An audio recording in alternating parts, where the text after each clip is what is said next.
They left me at the airport, not by mistake, by design. "Mom, we'll meet you at the gate," my son said, smiling like he meant it. I watched their backs disappear into security, hand in hand, whispering. The last thing I saw was her turning around, not to wave, but to check if I'd noticed. The announcement echoed overhead. Final boarding call for Flight 218 to Seattle. And there I was, ticket in hand, seat paid for by me, stranded alone, like an expired memory. At first I waited, like mothers do. Maybe he forgot. Maybe she lied. But then the text came, from her. "You don't belong in our plans, Mom. Don't come." My hands didn't shake, my heart didn't race, because I remembered the flight, the hotel, the rental car, all booked under my account, and I had just changed the passwords. I smiled, slow and steady, right there at the check-in counter. "Cancel all connecting reservations," I said softly. "Family emergency." By the time their plane landed, they'd have no room, no ride, no way to pay for dinner. They thought they left me behind, but I was already ahead. So when they came back 2 years later, dragging suitcases, faces pale, saying, "Mom, we had nowhere else to go," I opened the door like I'd been waiting all along. "Of course," I said, sweet and steady. "Come in. You must be tired." They had no idea they were walking back into the fire they lit. "Stay till the end. You'll see why coming back was the biggest mistake they ever made." They arrived just before dusk, when the light makes everything honest. Too honest. The gravel crunched beneath their car tires like bones giving way. I stood at the kitchen window, stirring tea I no longer needed, watching their reflection grow larger. 2 years. 732 days since they vanished with my savings, my son's laughter, and my peace. And yet the sound of that engine still found its rhythm in my chest. He stepped out first, thinner, paler, a little defeated. Behind him, she emerged, perfectly dressed, like she'd never missed a meal. Her smile was the same, polite, practiced, poisonous. "Mom," my son said, his voice cracking like an old record, "we thought we'd visit for a few days." Visit. The word landed like an insult wearing perfume. "I didn't think you'd ever find your way back," I said, keeping my voice soft, my eyes steady. "Oh, we missed you," she added quickly. "We just needed space." Space. That was her word for control. It's what she said when she took him away. When she told me I was too involved, too emotional, too much mother for one man. She glanced around my porch, scanning the wind chimes, the flower pots, the worn welcome mat that used to mean something. Then her gaze landed on the doorframe, where I'd scratched my son's height over the years. The last mark stopped at 29, the year she erased him. He shifted uncomfortably.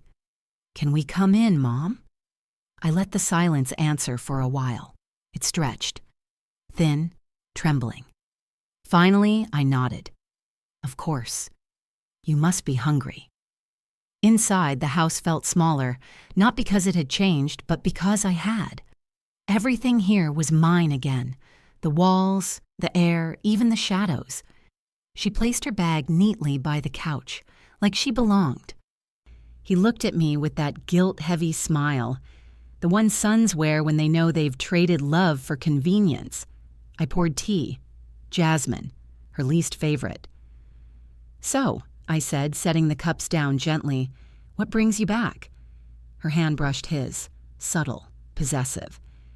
"We had some trouble. Business fell through. Needed a break." I nodded slowly, pretending to care. She always talked in we, never he, never I. She'd merged my son's soul into her own sentence structure. "Where are you staying?" I asked. He hesitated. "Actually, we were hoping maybe here for a while." There it was, the truth wrapped in hesitation. They weren't visiting. They were returning, like stray cats who remembered where the food once was. I smiled. "Of course. The guest room's ready." Lie. I hadn't opened that door in months. Dust and silence made better company than betrayal. As they unpacked, I noticed the changes. Her luggage bigger than his, her perfume stronger, her presence louder. He, on the other hand, was quieter now, like someone had taught him the cost of speaking freely. Later, while setting the table, I caught her watching me, eyes sharp, calculating, pretending softness. She was looking for weakness. All she found was memory. Dinner was polite. Too polite. Every sentence a blade wrapped in napkins. She complimented my cooking, the same dishes she once called old-fashioned. He laughed at her jokes, too quickly, too rehearsed. I noticed his hands. They trembled when she reached for him. They steadied when he reached for me. That's when I realized the distance between us wasn't just emotional, it was strategic. She didn't come back for peace. She came back for control. Again. But this time, I wasn't the same mother she left crying on the porch. I'd buried that woman the day I canceled their honeymoon credit card. After dinner, she offered to wash the dishes. I let her. Watching her in my kitchen felt poetic. The thief cleaning up the crumbs of her own choices. I made sure the silence stayed heavy, deliberate, because silence makes people show themselves. When she turned to dry her hands, she glanced at the mail stacked neatly by the counter. Her eyes flicked over the envelopes, names, dates, addresses, and for a split second I saw it. Curiosity, greed, the same hunger that drove her before. I smiled.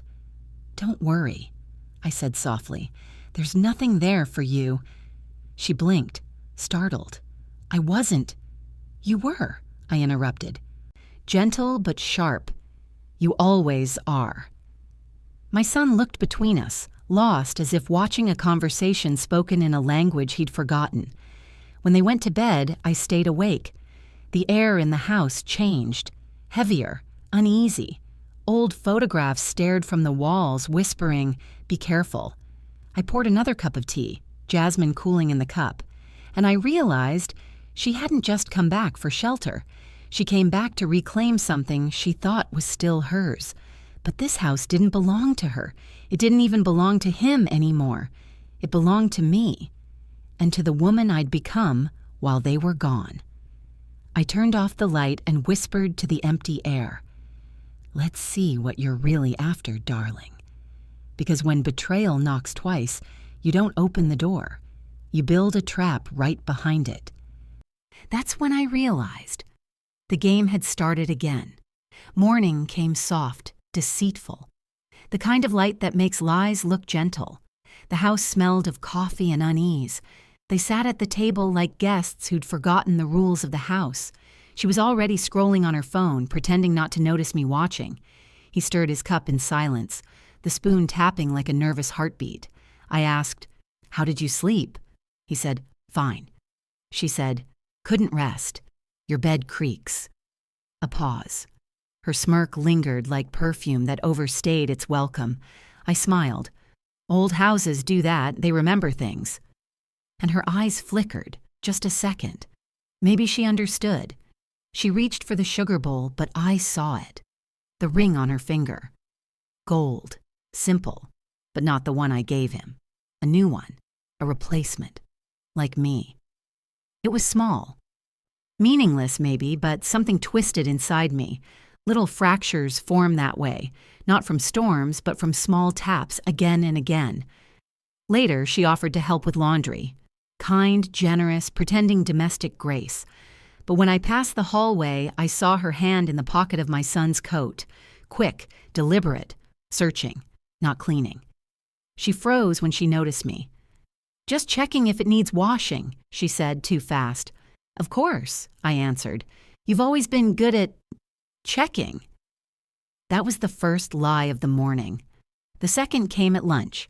He was in the backyard fixing the fence that didn't need fixing. She followed me into the kitchen, voice sweet as syrup. "Mom, you must have been lonely all this time." "Not really," I said. Silence makes a good companion when you stop apologizing to it. Her smile tightened. "You're still the same." I laughed softly. "No, dear. That's your mistake." Then she said something that slipped in like poison wrapped in kindness. "You know, he worries about you. He thinks you might not be able to handle living alone anymore." There it was. The test. The setup. The beginning of her next script. "Oh?" I said lightly, drying my hands. "And what would handling look like exactly?" "Well," she hesitated, too rehearsed. "Maybe letting him take care of things now. The house, the finances. You deserve to rest." The spoon clattered against the counter. Just a sound.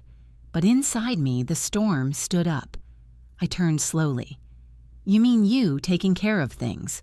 She laughed. "It's all the same, Mom." "No," I said, voice even. "It never is." She tried to mask her discomfort by reaching for the teapot, but her hand trembled slightly.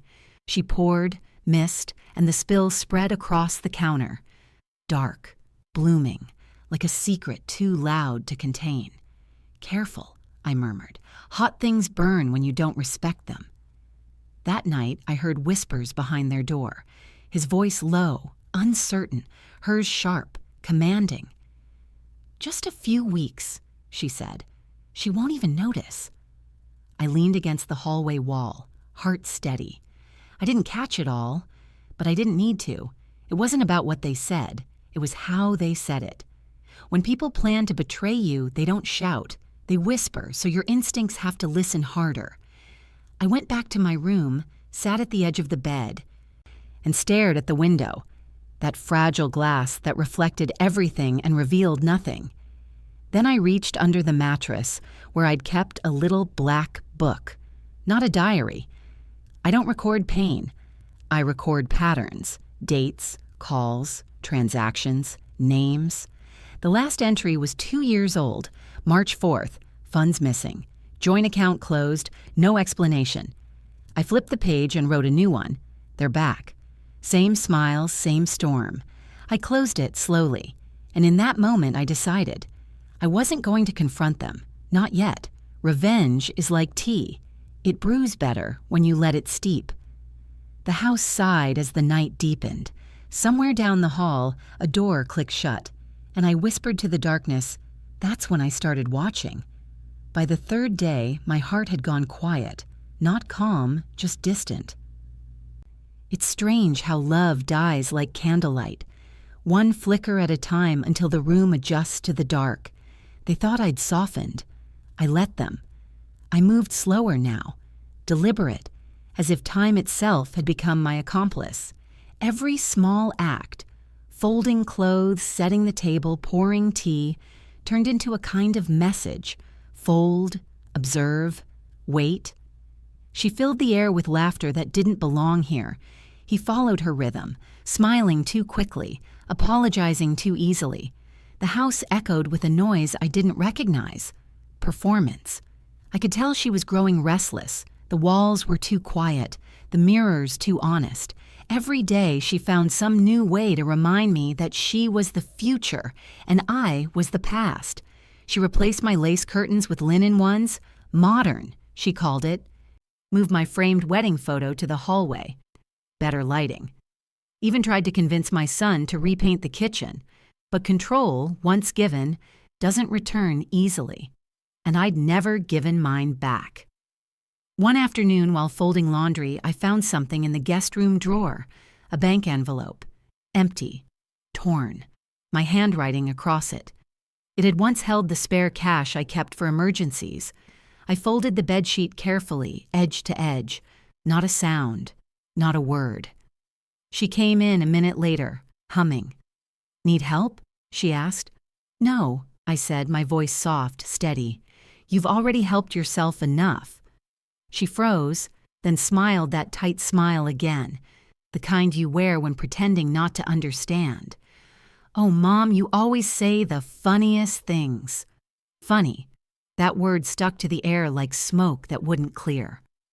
That evening, I watched them from the porch. He was fixing the fence again, though it didn't need it. She stood beside him, whispering, touching his arm in small, rehearsed ways. And in that dim golden light, I saw something new. Not guilt, not even love. Fear. He flinched when she raised her voice, subtle, quick, practiced. I realized then that my son was living the same quiet imprisonment I once survived with his father. The charm, the control, the invisible leash. The difference was, I'd learned how to break mine. That night, when she went to bed early, I found him in the kitchen, staring at the teapot. He looked small again, like the boy who used to hide under my robe when thunderstorms scared him. "Mom," he whispered, "I don't know how to fix this." "You don't have to," I said. "You just have to stop pretending it's not broken." He looked up, eyes red, desperate. "She's all I have." I wanted to say, "No, son, she's all you've let yourself have." But I didn't. I'd learned that truth, like revenge, should be served cool. Instead, I poured him tea. Jasmine. Bitter tonight. He took it in trembling hands. "You still drink the same one?" "Yes," I said. "It reminds me of what burns quietly." He didn't ask what I meant. He didn't need to. The next morning, I moved differently. Not out of anger, but precision. I started noticing details. How she checked the mailbox before me. How she kept her phone face down. How his wallet was never in his pocket anymore. Each small act was a breadcrumb trail of betrayal. But instead of chasing, I watched. Because distance isn't coldness, it's power under disguise. That's when the calm came, real calm, the kind that comes before something shifts. I wasn't the mother she remembered. I was the storm she never saw coming. And as I refilled the teapot that evening, slow and careful, I whispered to myself, "She thinks I'm still hurting. She has no idea I'm healing into something sharper." It happened on a Thursday. Quiet days are perfect for betrayal. People let their guard down. The morning was ordinary enough to disguise what was coming. She made pancakes, called me Mom with that syrupy sweetness that tasted like poison. He went into town to run errands, leaving us alone. I was shelling peas on the porch when I heard it. Her voice on the phone, not soft, not cautious, confident. Yes, once she signs the papers, it's all ours. A pause. Then laughter. Cold. Sharp laughter that didn't belong to a woman seeking forgiveness. The bowl in my lap went still. The peas rolled down the steps like tiny green witnesses. I leaned slightly, just enough to see her through the lace curtain. Phone pressed to her ear, expression smooth as glass. She was talking to someone named David. Her lawyer, maybe, or her next target. She's lonely, David. Guilt makes her agreeable. She'll sign anything if I say it's for him. I didn't move. I didn't breathe. Every word was a needle threading a new pattern into my memory. Then she turned, almost caught me, and smiled that perfect, empty smile. "Tea, Mom?" she asked sweetly. "Of course," I replied. My voice didn't shake, because shock is loud only for fools. For the patient, it's quiet, calculating. That evening, she brought me papers. Said it was a simple transfer, something to make things easier for my son if anything ever happened to me. Her eyes were soft, her hands steady, but her pulse at the neck. I saw it, fluttering like a trapped secret. I read the first page carefully. Ownership rights, property clauses, my signature line waiting like an open grave. She watched me, every second. "Go ahead," she urged gently. "He worries, you know. It's just precaution." I smiled, folding the papers neatly. "You're right. Precaution is good." Then I set them aside, untouched. "I'll look them over tomorrow." Something in her expression cracked, just slightly, but enough. She hid it behind a laugh. "Of course. No rush." Later that night, when the house was asleep, I opened the drawer again. Her papers, her signature plan. I read every line under the lamplight. She wasn't transferring ownership. She was taking it. Every legal term, every subtle phrasing, my house, my account, my land, all redirected through my son's name, which she controlled. I sat there, calm. It's strange. When the world breaks, you don't cry. You observe. In that moment, I saw everything clearly. She hadn't returned out of desperation. She'd returned because she thought I was weak enough to finish off. The woman she left 2 years ago, broken, weeping, begging for a call, would have signed without reading. But that woman was buried with her naivety. I heard footsteps down the hall. Her again. She stood in the doorway pretending surprise. "Oh, you're still awake," she said softly. "Yes," I replied, eyes on the papers. "Just reading." She hesitated, then asked, "Do you understand it all?" "I do now." I smiled. "You've made it very clear." The next day, I took the papers into town, to my lawyer, the same man who helped me reclaim my accounts after they drained them 2 years ago. He looked at the documents, eyebrows rising. "She almost pulled it off," he said. "Clever phrasing, strategic use of emotional dependency." I nodded. "She always was clever." He smiled grimly. "I'll make a few adjustments. Trust me, they won't see it coming." When I returned home, they were sitting on the porch, him pale, her smiling too much. "How was your walk?" she asked. "Refreshing," I said. "I ran into an old friend." That evening, she tried again. Different approach. Guilt this time. "Mom," she began softly, "I know you think I'm controlling, but everything I do is for him." I sipped my tea. "I believe you. Just not in the way you think." She blinked, uncertain. "What's that supposed to mean?" "It means," I said slowly, "I finally learned who I raised and who I didn't." Her lips parted, but no words came. For the first time, she looked nervous. Before bed, I left the adjusted papers on the kitchen counter. She'd find them. I wanted her to, because revenge tastes best when they believe they've won. At dawn, I heard it. The faint rustle of paper, the scratch of pen, her victory moment, her undoing. By signing, she unknowingly transferred ownership back to me, irrevocably. Everything she thought she was taking, she gave. When she came to breakfast, her smile was wide, triumphant. "Signed it for you," she said. "One less worry." I poured tea, calm and deliberate. "Good," I said. "Now we can all rest easy." She didn't know the storm had already shifted hands, and I didn't tell her, not yet, because a woman who betrays through paperwork deserves to be destroyed the same way, quietly, legally, completely. That morning I made a vow, not for revenge but for balance. No more tears, no more explanations, only justice, written in ink. After that morning, something in the air began to change. The house stopped being theirs, even if they didn't know it yet. They still walked its halls, but the walls had turned witness. I started noticing patterns, things I wasn't meant to see. Her phone calls at odd hours, the way she whispered names like David or transfer, the smell of his cologne mixed with her perfume long after he'd left the room. Secrets leave scent trails. You just have to breathe quietly enough to find them. One afternoon, she left her laptop on the kitchen counter. I never believed in snooping. Until someone gave me a reason to, I clicked once. The screen woke like a guilty soul. Emails, dozens. Subject lines that read, title deed, account authorization, mom's consent form. She'd already been sending copies of my documents to her associate.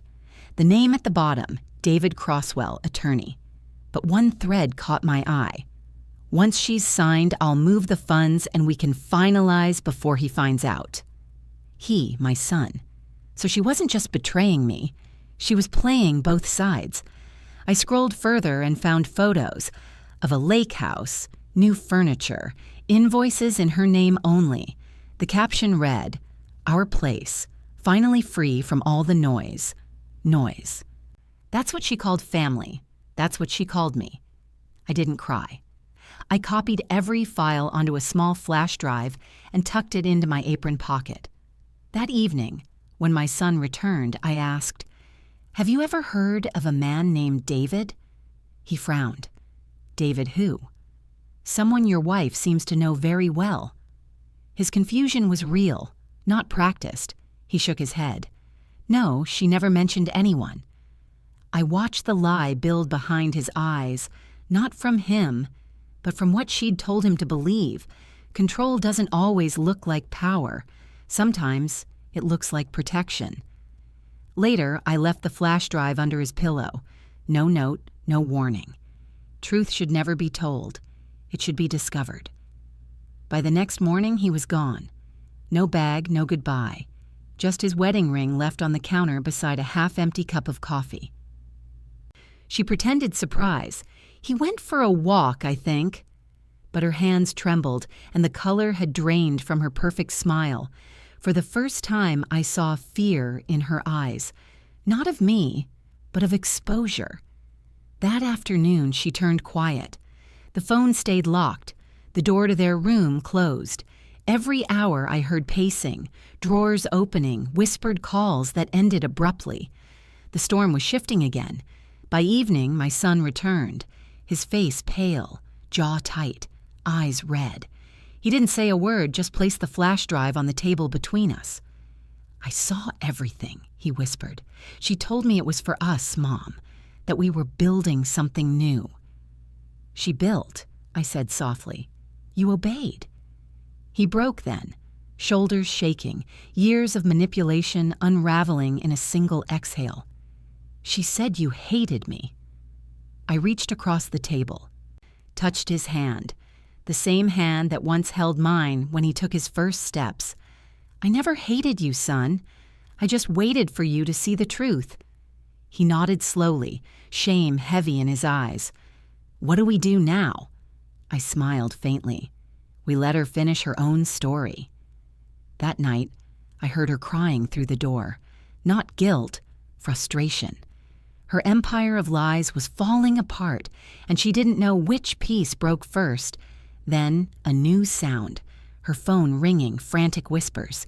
"David, she knows. I think he knows too. We need to move the money tonight." I pressed my ear closer to the wall, every word a thread in the web I was weaving. She ended the call, grabbed her purse, and hurried out the back door. The sound of her heels on gravel faded into the night. I followed, slow, silent. The moonlight was thin, the air thick with tension.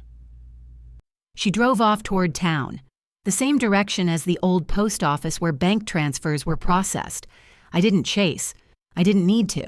I already had what I needed: her signature, her emails, her confession. The next morning, I called my lawyer. "She's making the move," I said. "Time to lock everything." He chuckled. "Already done. The house, the accounts, all frozen. You're untouchable now." I hung up and brewed my tea, the steam rising like closure. When she came back hours later, her face was pale, her hands empty. She'd found out. The accounts were frozen, the access denied, the partner unreachable. Her empire had vanished overnight. She stood in the doorway, eyes wild, voice trembling. "What did you do?" I smiled, calm as dawn. "I just stopped letting you do it first." The next few days were a slow unraveling.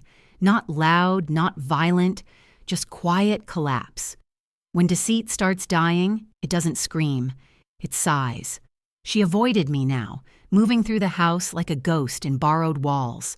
He, on the other hand, began to breathe differently, lighter, freer, like he'd finally exhaled years of guilt.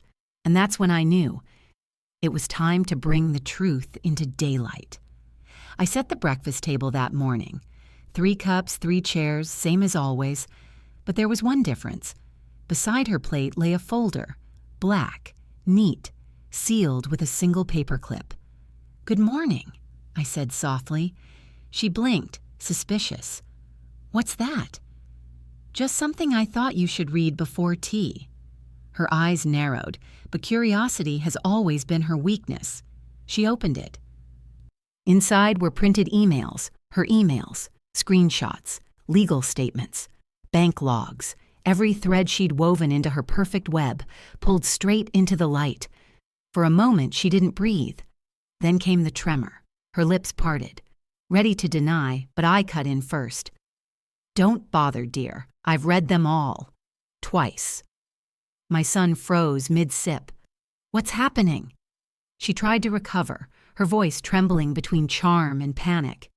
Mom's confused. These are out of context. Context? I said calmly. Let's see. I picked up the first page. March 12th. Once she signs, transfer the funds immediately. He won't know until it's done. Her face went pale. My son looked at her, eyes widening with a heartbreak that looked too heavy for one lifetime. Tell me it's not true, he whispered. She reached for his hand, but he pulled away. And that was when I saw the final fracture, the exact second her control slipped out of reach. She tried to speak, to twist, to weave one last illusion, but I'd already taken that from her, too. You think you're clever, she hissed, voice trembling. You can't prove anything. I smiled.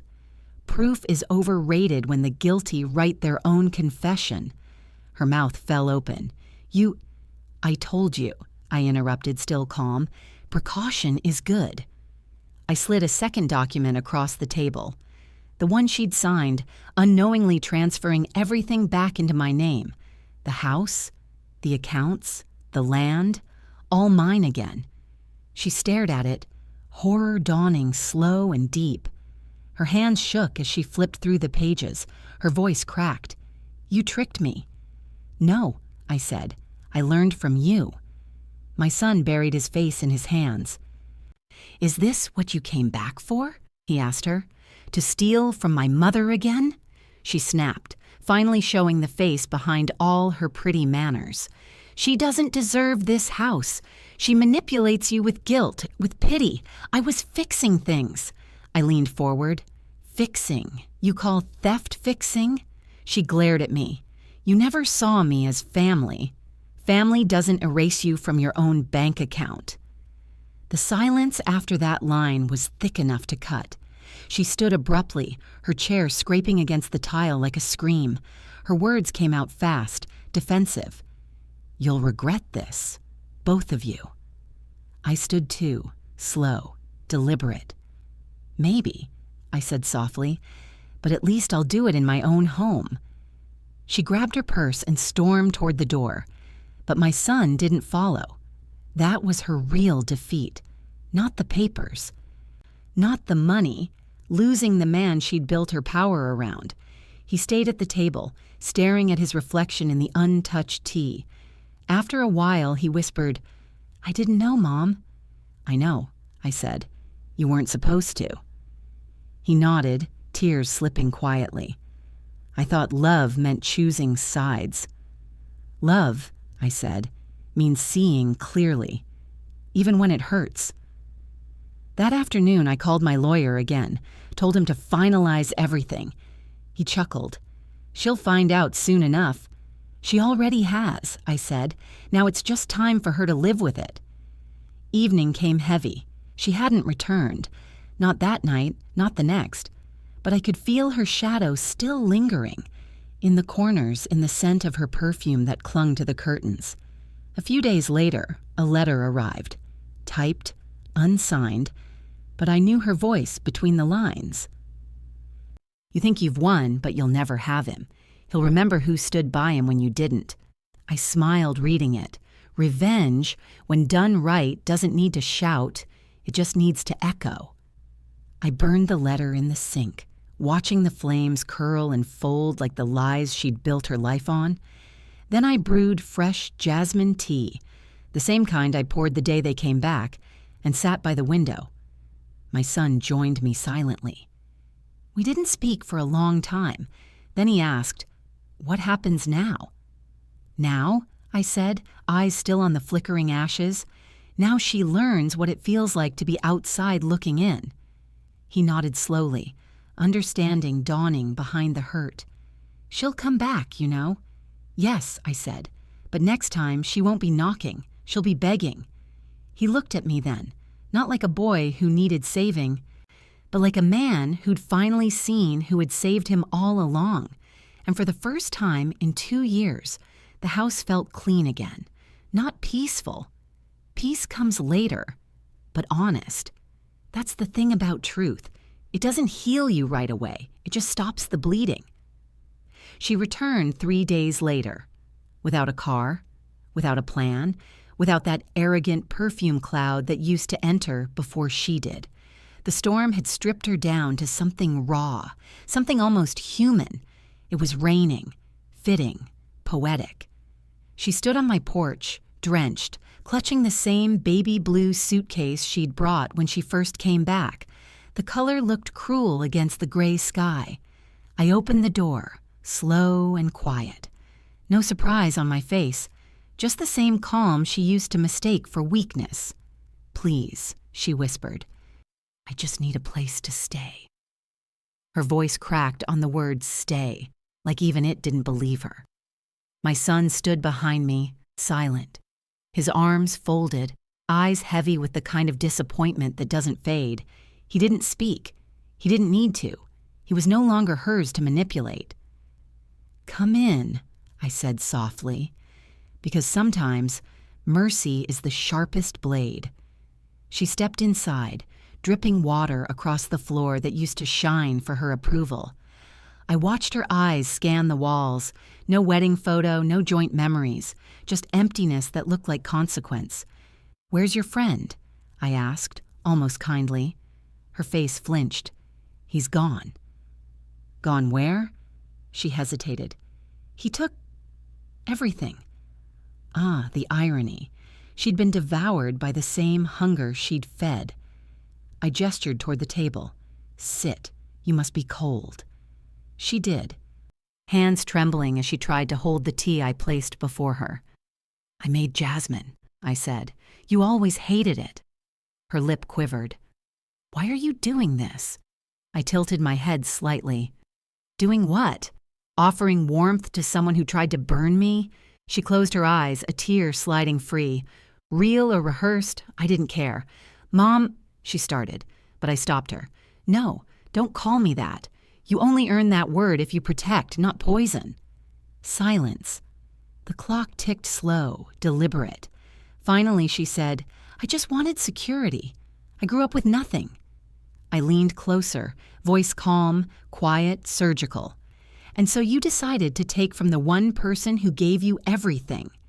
She covered her face with her hands, sobbing now, but her tears were too late. Repentance after exposure is just strategy. My son took a step forward. His voice broke, but not from weakness. "You lied to me, to her, to yourself. And for what? A house? A bank account?" She looked up at him, desperate. "I did it for us." He shook his head slowly. "There's no us left to save." That line landed like thunder. Her breath caught. That was the real end. Not legal, emotional.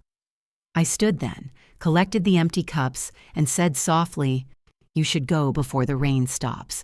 I found peace here. I'd like to keep it dry." She rose unsteadily, suitcase in hand, eyes hollow. At the door, she turned, trying one last trick, the innocent look, the trembling lip. "You'll regret this." I smiled, not cruelly, just truthfully. "No, darling, I already regretted trusting you. The rest is just correction." She left without another word. The door closed softly, almost kindly, as if even the house was done arguing. My son stood still, staring at the rain where she disappeared. Then he looked at me, not as a child seeking comfort, but as a man facing consequence. "I'm sorry, Mom," he said quietly. I touched his face, wiping the last trace of her away. "Don't be. You were never the crime, just the collateral." He nodded, tears mixing with rainwater on his cheeks, and as the thunder rolled away into distance, I realized we'd both been set free. Half closure, half ache. That's the real shape of justice. Justice doesn't arrive with noise. It walks in soft like dawn, unnoticed until it touches everything. By the time she left my doorstep that day, her name had already started disappearing from the things she once controlled. I didn't chase her, didn't gloat. Instead, I did what I always do: cleaned the table, poured tea, kept the rhythm. But inside, something had shifted. I wasn't angry anymore. I was focused. The next morning, I visited the town notary, the same old man who'd watched me sign every house deed, every transfer, every correction of the past. He greeted me with a knowing smile. "So it's done then?" "Almost," I said. "Now it's time everyone else knows what she did." Because some betrayals need silence, but others deserve sunlight. I didn't want revenge that ruined lives. I wanted one that revealed them. A week later, the local community held its annual charity dinner, the same one she used to boast about organizing, all pearls and performance. This year, I was asked to speak. The theme, Rebuilding Trust in Families. Fate has a wicked sense of humor. I arrived early, dressed in calm. People smiled politely. Most had heard the gossip. She's back with her son. Poor woman, imagine being abandoned. Such grace at her age. They didn't know the half of it. When the microphone found my hand, I spoke slowly, not as a victim, as a survivor of control. "I once believed family was unbreakable," I began, my voice steady, "until I learned love without respect is just obedience dressed nicely." The room quieted. Even the silverware stilled. "I was betrayed," I continued, "not by strangers, but by those I fed, clothed, and trusted. They took what wasn't theirs, but they taught me something. Strength isn't about holding on. It's about letting go without losing yourself." I didn't name her.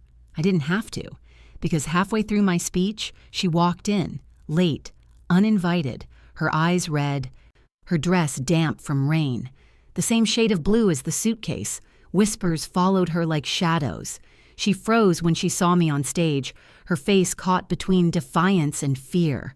I didn't stop. I simply shifted the tone, softer, sharper. "Sometimes," I said, "people will take your kindness for blindness. They will rewrite your story while you're still living it.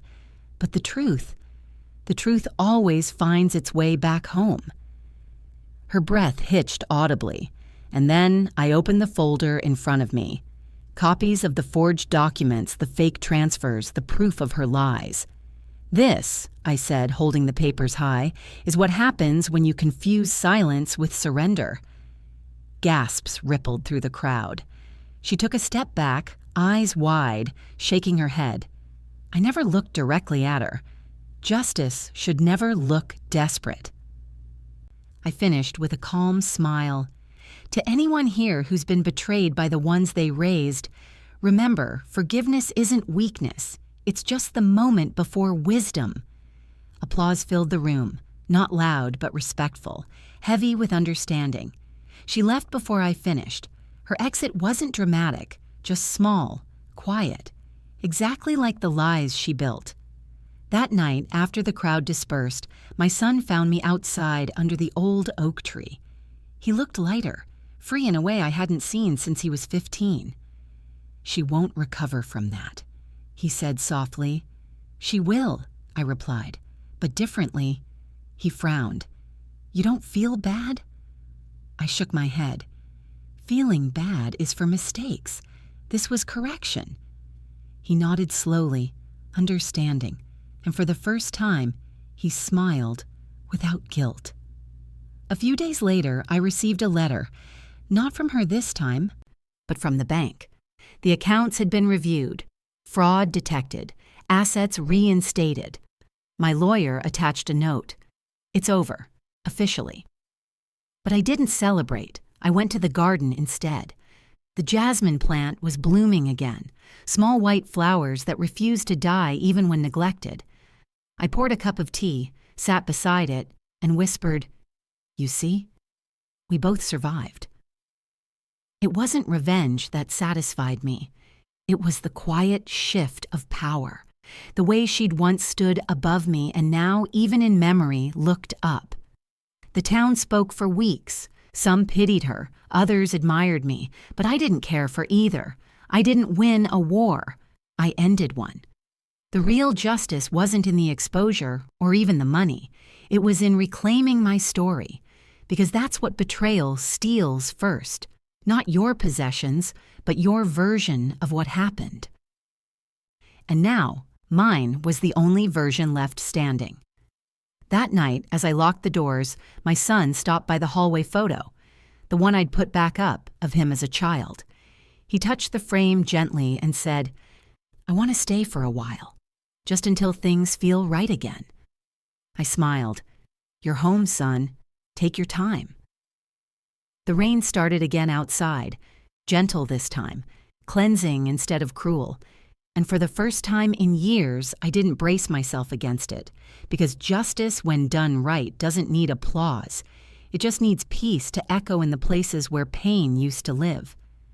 The house breathed easier after that week, like it had been waiting to exhale for years. The corners stopped whispering. The walls didn't listen for footsteps anymore. Peace doesn't arrive with trumpets. It slips in through small moments, the clink of a teacup, the rustle of curtains, the sound of your own name without tension.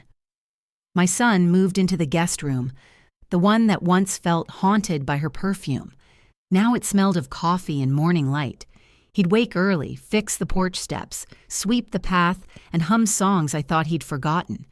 Sometimes I'd watch him from the window just to remind myself, love returns, even if slower than betrayal. We didn't talk much about her anymore. Not out of bitterness, but because the wound had closed, and picking at it would only reopen ghosts. One afternoon, I brewed jasmine tea. The ritual never changed, though everything else had. As the scent filled the air, he joined me at the table, wiping sweat from his brow. He smiled. "You still drink this stuff?" I nodded. "It reminds me that some things get stronger after boiling." He laughed softly. "You always have a way with words, Mom." "Experience does that," I said. "It teaches rhythm to pain." We drank in silence, not awkward, just present. The kind of silence that heals instead of hides. Outside, the rain had stopped, but the earth still glistened, washed, renewed. I thought of her then, not with hatred, just clarity. Maybe someday she'd find a mirror big enough to face herself. Maybe not. That wasn't my responsibility anymore. Before bed, I walked through the house, touching walls, frames, doors. Each one had held a memory, a hurt, a lesson. But now, they held peace. I paused by the old photo. My son at 10 holding a fishing rod, missing teeth, laughing without caution. I touched the glass lightly. "Welcome home," I whispered. In the kitchen, the teapot cooled slowly on the stove. The steam had faded, but the warmth lingered, like forgiveness without expectation. That's when I realized revenge was never the goal. It was restoration of dignity, of truth, of balance. Betrayal had taught me loss. Justice had taught me silence. But peace taught me to stop rehearsing the pain. As I turned off the lights, I caught my reflection in the window. Older, sharper, but softer too. The kind of woman storms don't scare anymore, because she's learned to become one when necessary. And before I went to bed, I whispered to the night, some endings aren't about victory, they're about release. The jasmine scent lingered long after I closed the door. It's been 5 years now, 5 quiet, clean years since the day she left my doorstep with rain in her hair and guilt on her back. The house looks different. New curtains, new paint, but the same jasmine scent every morning. Steady, forgiving, alive. The garden's grown wild in the best way. Roots deeper, flowers brighter. Freedom makes even the soil bloom better. My son lives nearby now. 10 minutes down the road. He comes every Sunday, brings groceries I don't need and stories I already know. He laughs easier. He forgives slower. Both are good things. Sometimes, when he hugs me goodbye, I still feel the echo of that first day. The betrayal, the silence, the sting. But echoes fade when you fill them with living, She never came back again. Not really, though once I heard she tried to start over in another town. And maybe that's her punishment.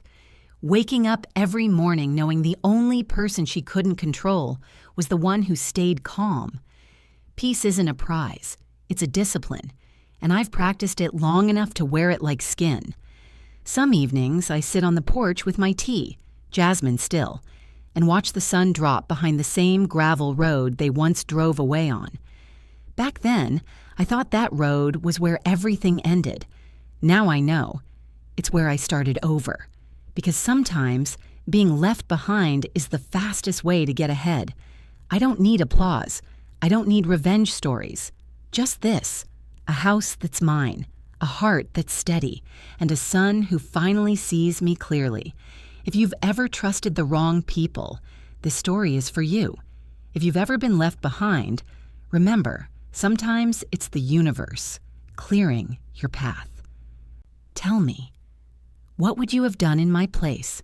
Would you forgive, or would you let silence finish what pain started? Leave your answer in the comments, and never forget, the calmest storms destroy the most quietly. If this touched you, this story was always meant for you. And don't forget to like and subscribe for more powerful stories. And tell me in the comments where in the world you are listening from. I love to know how far these stories travel.